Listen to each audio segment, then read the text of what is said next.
KCP Amit Shah கணக்கு என்ன உங்களுக்கு தான் நல்லா தெரியும். திரு எடப்பாடி பழனிசாமி அவர்களும் அமித்ஷா அவர்களும் சந்தித்த பொழுதே கூட்டணியை பொறுத்த வரைக்கும் கிட்டத்தட்ட ஒரு இறுதி வடிவம் கொடுக்கப்பட்டு விட்டது.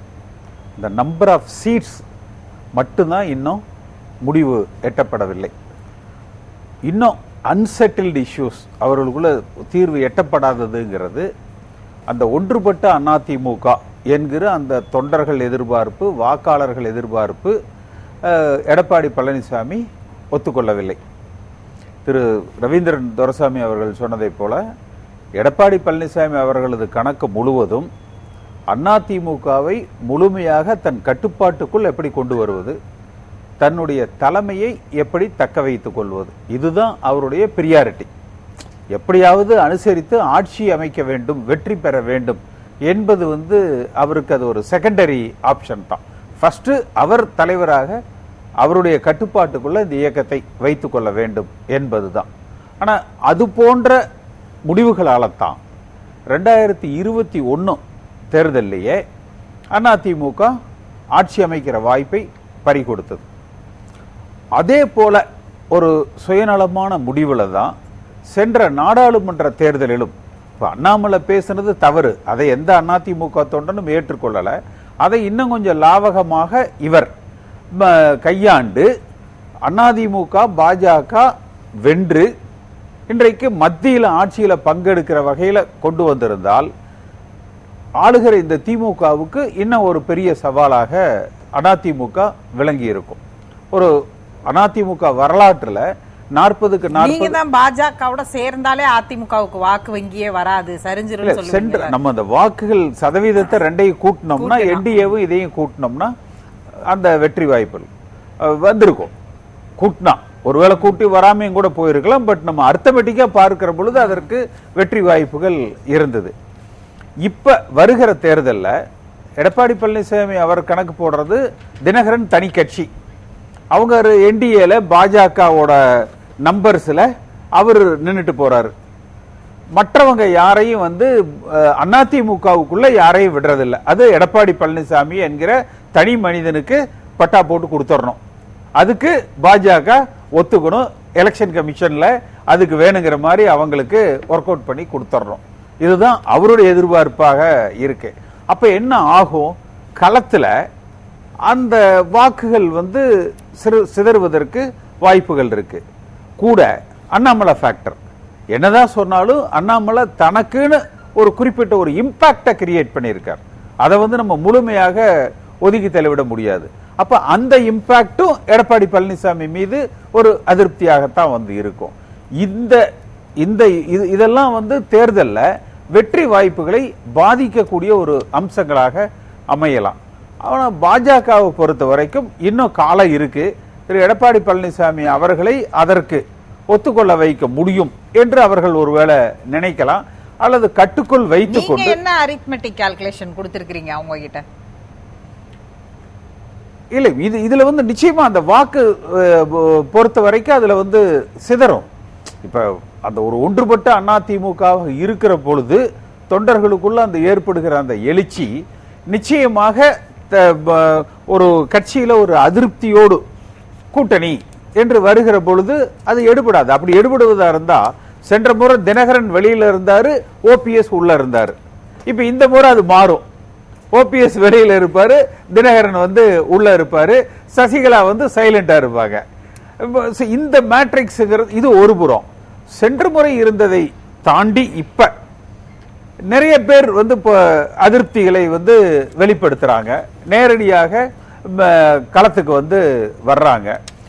இந்த முறையும் தன்னுடைய சுயநலத்தால் அல்லது தன்னுடைய பிடிவாதத்தால் வெற்றி வாய்ப்புகளை எடப்பாடி பழனிசாமி ஒருவேளை இழந்தால் அவர் கையில அதிமுக தலைமை இருக்காது. என்னதான் பாரதிய ஜனதா கட்சி ஆதரித்தாலும் பாஜகவை பொறுத்த வரைக்கும் அவர்கள் என்ன நினைப்பாங்க, எவ்வளவுக்கு எவ்வளவு எடப்பாடி பழனிசாமியுடைய தலைமை பலகீனம் ஆகிறதோ, பாஜக எப்பவுமே எதிர்த்து நிக்கிறவங்களை பெருசா அடிக்க மாட்டாங்க, கூட நிக்கிறவங்களுக்கு தான். அப்ப எடப்பாடி பழனிசாமிய கட்டுக்குள் வைத்துக் கொண்டு இவர் செய்கிற தவறுகளை கண்டும் காணாமல் விட்டு தானாக அவர் பலகீனம் அடைவதை அவர்கள் விரும்புவாங்க. எதிர்த்து அடிச்சா அவருக்கு ஒரு வலிமை கிடைச்சிரும். கூட இருந்து அவர் செய்கிற தவறு இவங்க கெடுக்கணுங்கிறது இல்ல. எடப்பாடி பழனிசாமியின் தவறான முடிவுகளால் அவர் தன் தலைமைக்கு ஆபத்தை தேடிக்கொண்டால் அவர்கள் அதை அப்படி பார்த்தா நிதிஷ், சந்திரபாபு இவங்க எல்லாம் இருக்காங்கல்ல, கூட இருக்காங்கல்ல, சந்திரபாபு நாயுடு இருக்கிறாரு, நிதிஷ் இருக்கிறாரு. இல்ல, இது எப்படி இருந்தாலும் தேர்தல் களத்தில் என்னுடைய தனிப்பட்ட கருத்து என்பது, இந்த கூட்டணி வெற்றி பெற வேண்டும் என்றால் ஒன்றுபட்ட அதிமுக காலத்தின் கட்டாயம். அதை மட்டுமே தான் தொண்டர்கள் ஏற்றுக்கொள்வார்கள், வாக்காளர்கள் ஏற்றுக்கொள்வார்கள். நீங்க எவ்வளவு வேணாலும் கூட்டணி வைங்க, திமுகவை தவிர மிச்சம் அத்தனை கட்சியும் கூட்டணி சேர்த்துக்கங்க. அதிமுக தொண்டர்களும் அதிமுக வாக்காளர்களும் அதை ஏற்றுக்கொள்ள மாட்டார்கள். முதலமைச்சர் வேட்பாளராக எடப்பாடி பழனிசாமி வெற்றி பெற்று அவர் மீண்டும் முதலமைச்சர் ஆக வேண்டும் என்றால் ஒன்றுபட்ட அதிமுக இல்லாமல் அவரால் அந்த இலக்கை அடைய முடியாது. இதுதான் இல்ல. இப்ப அமித்ஷா நாளைக்கு வர்றாரு. ஏற்கனவே இபிஎஸ் தரப்பையும் சந்திச்சிருக்கிறாங்க. இன்னொரு பக்கம் அவங்க ஆல்ரெடி கூட்டணிக்குள்ள, என்டிஏ கூட்டணிக்குள்ள ஓபிஎஸ் இருக்கிறாரு. அமமுக டிடிவியும் அவங்களோட சப்போர்ட்ல தான் இருக்கிறாங்க. அப்படி இருக்கும் பொழுது இப்ப செங்கோட்டையன் ஃபேக்டர்னு ஒன்றை எதற்காக உருவாக்குகிறார்கள்? அதோடைய ரோல் என்னவா இருக்க போகுது? ஏன் 2 முறை அவரை சந்தித்தார்கள்? அவருடைய மௌனம் சொல்லக்கூடிய செய்தி இல்ல. இப்ப எடப்பாடி பழனிசாமி பாஜகவோடு கூட்டணி இல்லைன்னு சொன்னார்னு வச்சுக்கோங்களேன். எப்படி இந்த முன்னாள் அமைச்சர்கள், இன்றைய முன்னாள் அமைச்சர்கள் எல்லோரும் அன்றைக்கு தினகரனையும் சசிகலாவையும் நீங்க ஒதுங்கிங்க, நாங்க கட்சியை நடத்திக்கிறோம் என்று சொன்னார்களோ அந்த நிலைக்கு அவர்கள் தயாராக இருக்கிறாங்க. எல்லோருமே பெரும்பாலும் 95% வச்சுக்கலாம். இருவர் வேணா எக்ஸப்ஷனலா இருக்கலாம். அப்ப எடப்பாடி பழனிசாமி சூழ்நிலையை கருத்தில் கொண்டுதான் தன்னுடைய சுயநலத்தின் அடிப்படையில இந்த முடிவுக்கு வருகிறார். ஆனா இன்னும் ஓராண்டு காலம் இருக்கிறதுனால அந்த அழுத்தங்கள் இன்னும் அதிகரிக்கும். இந்த முறையும் எடப்பாடி பழனிசாமி வெற்றி வாய்ப்பை நழுவ விட்டால் தன்னுடைய பிடிவாதத்தால் இப்ப 2021 ஜெயிச்சிருக்கலாம். நாடாளுமன்ற தேர்தலில் கூட்டணி அமைத்திருந்தால் அது வெற்றி பெற்றிருந்திருக்கும். இன்றைய சூழ்நிலைக்கும் சரி ரைட். எடப்பாடி பழனிசாமி தரப்புல என்ன சொல்றாங்க, ஓபிஎஸ்க்கு எல்லாம் வேணா நீங்க பிஜேபியில சீட்டு கொடுத்துக்கங்க அப்படி. அப்ப இது என்னத்தை உணர்த்துது? அதிமுக இதுக்கு முன்பு 45% வாக்கு வங்கி, இன்றைக்கு 20% வாக்கு வங்கி. மீதம் இருக்கிற அந்த 20% மேல எங்க போச்சு? சீமானுடைய 8%, 1% இருந்தது, 8% அவர் வளர்ந்திருக்கிறார். அண்ணாமலை சொல்வதை போல அந்த அண்ணாமலை இம்பாக்ட் பாஜக நோட்டாவோட போட்டி போட்டவங்க ஒரு அதிக சதவீதத்துக்கு வந்திருக்கிறாங்க. இப்ப விஜய் ஒரு 6-7% அவர் எடுக்கிறாருன்னே கூட வச்சுக்கலாம். இதெல்லாம் அதிமுகவுடைய வாக்கு வங்கிகள் தானே சிதறி இருக்குது. அப்ப எடப்பாடி பழனிசாமி நீங்க அவங்களையெல்லாம் பிஜேபி கூட சேர்த்துக்கோங்கன்னு சொல்றாருன்னு வச்சுங்க. அப்ப அதிமுக வாக்கு வங்கியை நம்ம பாஜகவுக்குள்ள தாரவா இருக்கிறோம். அதே நேரத்துல அதிமுக பாஜக கூட்டணி சேர்ந்தாலும் இந்த ஓட் டிரான்ஸ்பர் சுமூகமா நடக்குமா? இவ்வளவு பிரச்சனைகளையும் தொண்டர்கள் கீழ இருந்து பார்த்துட்டு தானே இருப்பாங்க. ஓட் டிரான்ஸ்பர் சுமூகமா நடக்கணும்னா அந்த ஒன்றுபட்ட அதிமுக காலத்தின் கட்டாயம் அவசியம் தேவை என்கிற அந்த அந்த அந்த ஓட் டிரான்ஸ்பர் இல்லைன்னா சுமூகமா நடக்காது. அடுத்து களமும் பெருசா ஒரு ஸ்வீப்ல அடிச்சுட்டு வந்துருவாங்க அப்படின்னு நம்ம சொல்ல முடியாது. நெக் டு நெக் ஃபைட் தான் இருக்கும். ரொம்ப நெக் டு நெக் ஃபைட் தான் இருக்கு. அரசாங்கத்தின் மீது அதிருப்திகள் இருக்குது. ஆனால் அந்த அதிருப்திகள் வாக்காக கன்வெர்ட் ஆகணும் என்றால் அந்த அளவுக்கு குட்வில், முதலமைச்சர் வேட்பாளர் யாரை முதலமைச்சர் ஆக்க வேண்டும் என்று வாக்கு கேட்கிறோமோ அந்த முதலமைச்சருக்கு வேட்பாளருக்கு எடப்பாடி பழனிசாமிக்கு சொந்த கட்சிக்குள்ளும் மக்களிடத்திலும் சில சாதிய கணக்குகள்லையும் திரு ரவீந்திரன் துரைசாமி போன்றவர்களது இலக்கு சசிகலாவை டார்கெட் பண்ணி அடிச்சாரு. இப்ப எடப்பாடி பழனிசாமி அவர்களுக்கும் எங்க போனாலும் வலை வீசிக்கிட்டே இருக்காரு. அப்ப இவர்களெல்லாம் வெற்றி அந்த தொடர்ந்து முயற்சி செய்து கொண்டே பேசிட்டு இருக்கீங்கன்னு நினைச்சுதானே பேசுறீங்க. ஆமா, ஒரு காலத்தில் அவர்கள் இவர்கள் எல்லாம் வெற்றி பெறுகிற வாய்ப்பை எடப்பாடி பழனிசாமி கொடுத்துடக்கூடாதுன்னு சொல்றேன். இவர் வெற்றி பெறுகிற வாய்ப்பை எடப்பாடி பழனிசாமி கொடுத்து விட கூடாது. அப்ப அந்த தேர்தல் களம் என்பது அந்த முதலமைச்சர் வேட்பாளர் என்று வருகிற பொழுது நிறைய அந்த அதிருப்தி ஃபேக்டர்கள், என்னதான் நம்ம கூட்டணி மேட்ரிக்ஸ் இருந்தா, இப்ப 96ல கலைஞருக்கு என்னாச்சு, இந்த 2006ல கலைஞருக்கு என்னாச்சு, ஒரு மைனாரிட்டி கவர்மெண்ட் தானே வந்தது. ஒரு பெரிய அன்னைக்கு அவருக்கு ஒரு பெரிய ரெயின்போ அலையன்ஸ் வந்து இருந்தது. பட் அவரால் வந்து வர முடியல. அடுத்து அந்த மாதிரியான ஒரு சூழ்நிலைகளை இதை கெடுத்துக்கிட்டா எடப்பாடி பழனிசாமி அவராக தான் கெடுத்துக்கணும். சூழ்நிலைகள் சாதகமாக இருக்கு. இப்ப ஒருவேளை பாஜகவுடைய மாநில தலைவர் அண்ணாமலை இல்லைன்னா இந்த கூட்டணி ஒன்னா சுமூகமா நல்லா போகுமா? அண்ணாமலை அவர் தன்னுடைய சமீப கால அண்ணாமலையினுடைய பேச்சுக்கள் நடவடிக்கைகள் இதெல்லாம் பார்த்தீங்கன்னா ஓரளவுக்கு துடுக்குத்தனமா பேசுறதுங்கிறது இப்ப சீமான் பேசாததா. இப்ப இவரே சொல்றாரு சீமான் வந்து கொடநாடு கொலை வழக்கு பத்தி பேசினாருன்னு. சீமான இந்த கூட்டணிக்குள்ள கொண்டு வர்றதுக்கு எப்படி வந்து தினகரனை நீங்க பாஜக கோட்டால வச்சுக்கங்கிற மாதிரி அதிமுக கோட்டால சீமான வச்சுக்கிறதுக்கு பேச்சுவார்த்தை நடந்துகிட்டு இருக்கு. அதனால சீமான் ஒன்றும் தீவிரமான எடப்பாடி எதிர்ப்பாளர்லாம் இல்லை, அவர் சித்தப்பா ஆதரவாளராக தான் இருக்கிறாரு. அதனால அந்த அந்த மேட்ரிக்ஸ் எல்லாம் எவ்வளவு தூரத்துக்கு வரும்னு சொல்லி தெரியல. ஆனா அண்ணாமலை என்பவர் சமீபத்தில் பல பேர் பல காலகட்டங்களில் பேசுறாங்க, அது தவறாக கூட வந்து இருக்கலாம். பிற்காலத்தில் வந்து அதை அந்த ஒரு பாயிண்ட் மட்டுமே வச்சுக்கிட்டு அவங்களுடைய வாழ்நாள் முழுக்க நீங்க அவங்கள வந்து ஒதுக்கியிருப்ப. இதே எடப்பாடி பழனிசாமி முன்னாடி நான் கேசிபிட்ட ஓபனா கேக்குறேன், அண்ணாமலையே இருக்கட்டும், ஆனா இப்ப இங்க இபிஎஸ் இல்லாம எல்லாரையும் ஒண்ணு சேர்த்து வேற ஒரு தலைமை இருந்தா அந்த கால்குலேஷன் ஒர்க் அவுட். அதுதான் அந்த ஒரு இடத்துல தான் நான் திரு ரவீந்திரன் துரைசாமி அவர்கள் இடத்துல நான் வேறுபடுறேன். இவர் சொல்றாரு இல்லையா, a dead leader cannot lead a party. இப்ப இருக்கிற 20% எடப்பாடி பழனிசாமிக்கு உண்டான வாக்கு அப்படின்னு இவர் கிரெடிட் கொடுத்து அதை அடிச்சு எடப்பாடி பழனிசாமியை காலி பண்ணணும்னு நினைக்கிறாரு. இன்றைக்கும் எடப்பாடி பழனிசாமியினுடைய வாக்குகள் என்று அவங்க குடும்பத்தை தாண்டி வேற எங்கேயுமே இருக்காது. ஒரு 5 ஓட்டு இருக்கலாம். முழுக்க முழுக்க இது எம்ஜிஆருடைய ஓட்டுக்கு. Dead leader cannot lead a party. ஒரு குடும்பத்துல ஒரு பெரியவர், ஒரு தாத்தா இருக்காரு, இல்ல ஒரு அப்பா இருக்காருன்னு வச்சுங்க. அவங்க இன்னைக்கு சம்பாதிக்காம இருக்கலாம், இன்னைக்கு அந்த சொத்தை வந்து அவங்க பாதுகாக்காம இருக்கலாம். அது அவர்கள் உருவாக்கி கொடுத்த சொத்து, அது புதுசா வந்தவங்க சம்பாதிச்ச சொத்து அல்ல.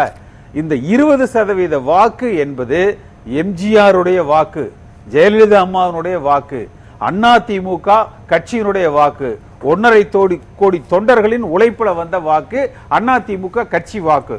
இதுல ஒரே சாதனையாக எடப்பாடி பழனிசாமி நம்ம என்ன பார்க்கலாம்னா 40% மேல இருந்ததை அடிச்சு 20% காலி பண்ணிட்டார். அந்த சாதனை புரிந்தவராக இவரை வந்து நம்ம பாராட்டலாம். இவர் திரு ரவீந்திரன் அவர்களது ஆசையை போல இன்னும் 20% அவரை காலி பண்ணிட்டு சீமான் பாஜக இப்படி ஒன்று உருவாகணும் என்பதற்கு நிறைய பேர் களத்துல வந்து தமிழ்நாட்டில் வேலை செய்யறாங்க. இவர்கள் எல்லோரையும் எடப்பாடி பழனிசாமி தோற்கடிக்க வேண்டும் என்றால் ஒன்றுபட்ட அதிமுக உருவாக்கப்பட வேண்டும்.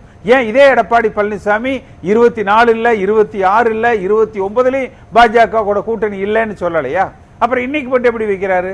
நான் உங்ககிட்ட ஒரு கேள்வி கேட்டேன், நீங்க என்ன அரித்மெட்டிக் கொடுத்தீங்க நிதியமைச்சரை சந்திச்சுன்னு தான் கேட்டேன். இல்ல இப்ப நீங்க அரித்மெட்டிக்னா இந்த முறை அந்த விஜய் ஃபேக்டர் வந்து உங்களுக்கு எல்லாரையுமே ஒரு கார்னருக்கு தள்ளுது. ரெண்டாவது, இன்றைக்கு இருக்கக்கூடிய ஒரு பலகீனமான சூழ்நிலையில் இப்ப இதே அதிமுக ஒரு வருடத்துக்கு முன் விஜய் ஃபேக்டரை பார்த்து அதிமுக அச்சம் கொள்கிறது. அப்படி இல்ல, அதுல ஒரு குறிப்பிட்ட சதவீதம் வாக்கு திமுகவுடைய எதிர்ப்பு வாக்கு பிரிஞ்சிருது இல்ல.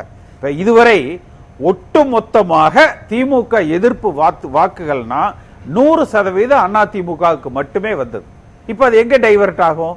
விஜய்க்கு கொஞ்சம் டைவர்ட் ஆகுது, சீமானுக்கு கொஞ்சம் டைவர்ட் ஆகுது, அண்ணாமலையால கொஞ்சம் வந்து டைவர்ட் ஆகுது. அப்ப இது அதிமுக வாக்குகள் தானே. அப்ப அந்த டைவர்ஷன் வந்து வர்ற பொழுது இன்றைக்கு அம்மா காலத்து 2016 எடப்பாடி பழனிசாமி இடத்தில் ஒப்படைக்கப்பட்ட கட்சி ஆளுகிற அதிமுக 50 நாடாளுமன்ற உறுப்பினர்கள் தமிழ்நாட்டில் ஆளுகிற கட்சி, 40க்கும் மேற்பட்ட சதவீத வாக்கு கொண்ட கட்சி. ஆனா இன்றைக்கு அதனுடைய நிலை என்பது எப்படி இருக்குது? அந்த வாக்கு சதவீதம் முழுமையாக குறைஞ்சு வந்திருக்குது. அதற்கு என்ன காரணம்? இவருடைய நடவடிக்கைகள். நீங்க சொல்றது மாதிரி நாம் தமிழர் வந்து அதிமுக கூட கூட்டணிக்கு நீங்க சொன்னீங்கல்ல ஒரு கால்குலேஷன் நடக்குது அப்படின்னீங்கல்ல, அவங்க 2 கழகங்களுக்கு மாற்றுன்னு தானே சொல்லி இவ்வளவு நாளா தனிச்சு நின்னாங்க. இப்ப வந்து சேர்ந்தா அந்த ஃபேக்டரும் ஒர்க் அவுட் ஆகுமான்னு ஒரு கொஸ்டின் தானே. இது எல்லாமே ஒரு லிட்மஸ் டெஸ்ட் பண்ற மாதிரி இருக்காதா? அவரை பொறுத்த வரைக்கும் அவர் கிளாரிஃபை பண்ணி இருக்கிறாரு, தனியா தான் பேசுறேன். நீங்க வழக்கமான சீமானுடைய அந்த பாடி லாங்குவேஜ் பாருங்களேன். அவர் வந்து அப்படியே அந்த மைக்குக்கு மேல 4 அடி குதிச்சிருப்பாரு. நான் பார்க்கவே கிடையாது, நீ வர்றையா நிரூபிக்கிறையா சவால் விடுற அப்படியெல்லாம் சொல்ல, ரொம்ப அமைதியா அப்படி ஒரு சந்திப்பு நடக்கலைங்கன்ட்டு போயிட்டாரு. ஏன் அவ்வளவு அடக்கி வாசிக்கிறாருங்கிறத கொஞ்சம் ஏதோ ஒருவேளை அவர் அண்ணாமலை தொடரட்டும்னு கூட சொல்லியிருக்கலாம். சந்திப்பு நடந்திருக்கலாம், அதுல இவர் கூட்டணிக்காக பேசாம இருந்திருக்கலாம். அண்ணாமலை தம்பி நல்லா செயல்படுறாருங்க, அவங்க தான் இப்ப சமீபத்தில் SRM ஃபங்க்ஷன்ல அண்ணன் தம்பின்னு குழாவிட்டாங்க இல்லையா. சோ அதுல இவர் ஏதாவது அண்ணாமலையே தொடரட்டுங்க, அவரை மாத்தாதீங்கன்னு கூட சொல்லியிருக்கலாம். சோ அப்ப இந்த இன்றைய இந்த சூழ்நிலைகள்ங்கிறது முழுமையான திமுக வாக்குகள் அதிமுகவுக்கு வரல. 3 இடங்கள் அது வந்து டைவர்ட் ஆகுது. ஒன்று, அது எடப்பாடி பழனிசாமியுடைய பலகீனம்.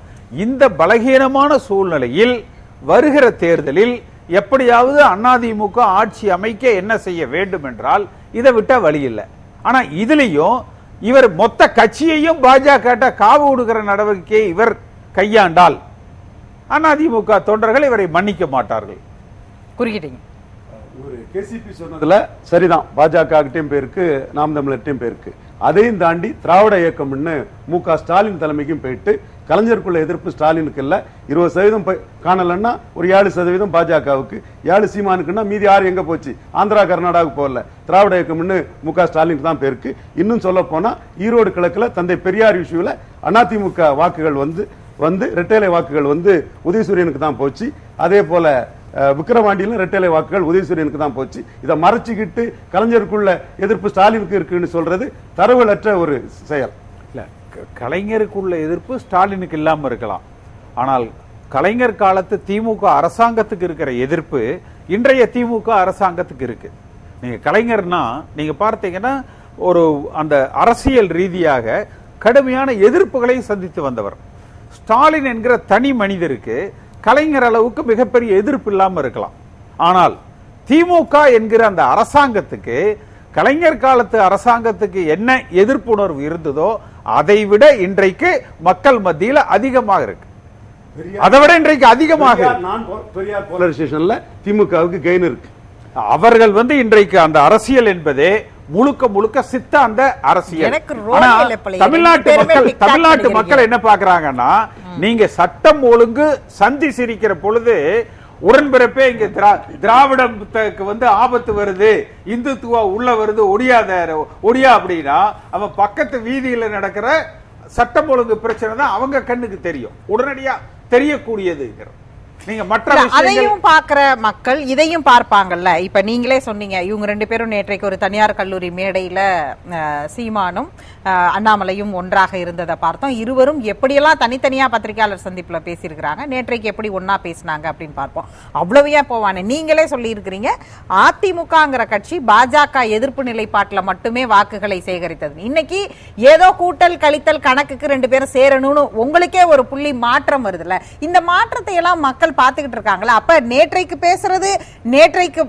பேசுறது இன்னைக்கு செல்லுபடி ஆகலங்கிற சூழல் இருக்கும்போது அந்த பழைய திமுக வர்சஸ் அதிமுக பகை மட்டும் இன்னைக்கும் செல்லுபடி ஆகும்னு சொல்றது எப்படி ஏத்துக்க முடியும்? அப்படி இல்ல, அந்த பாஜக எதிர்ப்பு நிலைக்கு என்ற ஒரு வாக்கு சதவீதம் இருக்கு. மோடியா லேடியான்னு கேட்ட அம்மா காலத்துல 2016 அந்த வாக்கு நமக்கு அதிகமா கிடைச்சது. இன்றைய திமுக அந்த திராவிடம் அப்படிங்கிற அந்த சித்தாந்த அரசியல் பேசுகிற பொழுது அந்த திராவிட வாக்குகளும் கிடைச்சது. சாஃப்ட் ஹிந்துத்துவா என்கிற பாஜக ஆதரவாளர்கள் வாக்குகளும் கிடைச்சது.